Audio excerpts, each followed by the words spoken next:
കേരളം ഇനി ആരാവും ഭരിക്കുക? LDFിന്റെ തുടർഭരണം ഉണ്ടാകുമോ അതോ UDF തിരിച്ചു വരുമോ? മികച്ച രീതിയിൽ തെരഞ്ഞെടുപ്പ് വിശകലനം നടത്തുന്ന റാഷിദ് CP UDFിന്റെ തകർപ്പൻ തിരിച്ചുവരവാണ് പ്രവചിക്കുന്നത്.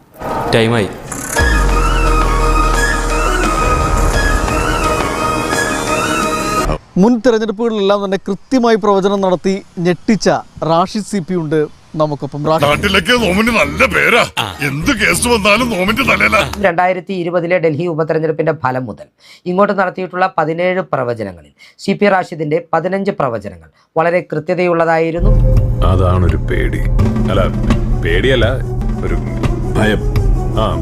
അത്തരത്തിൽ റാഷിദിന്റെ ഈ മേഖലയിലെ സ്ട്രൈക്ക് റേറ്റ് എന്ന് പറയുന്നത് 88% നമുക്ക് വിലയിരുത്തുവാൻ സാധിക്കും. ഭയങ്കരമായ ആള്. റാഷിദ് പറയുന്നത് 90 സീറ്റിന് മുകളിൽ വരെ UDF പോകാമെന്നുള്ളതാണ്. അയ്യോ, അത്രക്ക് കടുത്ത തീരുമാനമൊന്നും വേണ്ട. CPM ചരിത്രത്തിലില്ലാത്ത ഇടതു രാഷ്ട്രീയത്തെ വലിയ രീതിയിൽ ഒരു പ്രതിരോധത്തിലാക്കുന്ന തെരഞ്ഞെടുപ്പായി മാറാൻ പോകുന്ന ഒരു തെരഞ്ഞെടുപ്പാണ് ഇത് എന്നുള്ളതാണ്.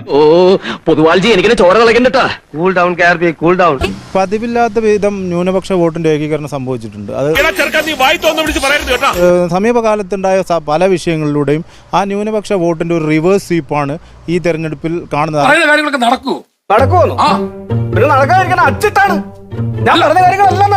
91 മുതൽ 102 വരെ സീറ്റുകളും 45% വോട്ട് വിഹിതവും നേടി UDF അധികാരം പിടിച്ചെടുക്കുമെന്ന് റാഷിദ് പ്രവചിക്കുന്നു. എന്തൊക്കെയാണ് ഈ പറയുന്നത്? നിങ്ങൾ എന്തൊക്കെയാണ് പറഞ്ഞിരിക്കുന്നത്? സത്യമാണോ? ആണോ? അറിഞ്ഞൂടാതെ പറയരുത്. അല്ലല്ല, ഞാനൊക്കെ ഈ പോളിംഗിന്റെ ഒരു പെർസെന്റേജും അതിന്റെ ലോക്കൽ ഏരിയകളും പരിശോധിക്കുമ്പോൾ ആ രീതിയിലുള്ളൊരു കാര്യമാണ് കാണുന്നത്. എന്തുവാടേ ഇത്? ഞാൻ പൊതുവെ ഒരു തത്വം പറഞ്ഞല്ലേ. ഇയാൾ കൂടെ തത്വം ഒന്നും പറയണ്ട, മര്യാദ അവിടെ കാണാൻ പോയിരുന്നേ. ഇന്ത്യയിലെ ഏത് തെരഞ്ഞെടുപ്പിനെ കുറിച്ചും റാഷിദ് പറഞ്ഞാൽ അത് അതേപടിയാണ്. ഹരിയാന തെരഞ്ഞെടുപ്പിൽ മാത്രമാണ് തെറ്റുപറ്റിയത്. ചെറിയൊരു മിസ്അണ്ടർസ്റ്റാൻഡിംഗ് പറ്റിയിട്ടുണ്ട്. LDF 38 മുതൽ 48 സീറ്റുകൾ വരെ നേടാം. ഇത് കരുതി കൂട്ടിണ്ടാക്കിയ ദോഷാണ്.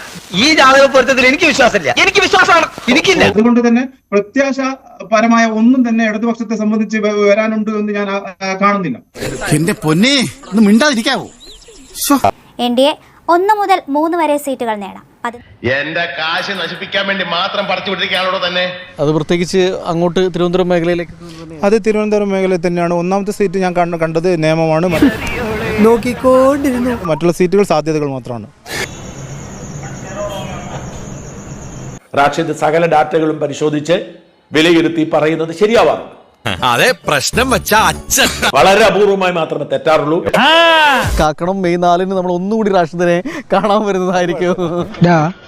ഇവനീ പറഞ്ഞ എല്ലാം റെക്കോർഡായിട്ടില്ലേ? എല്ലാം റെക്കോർഡായിട്ടുണ്ട്.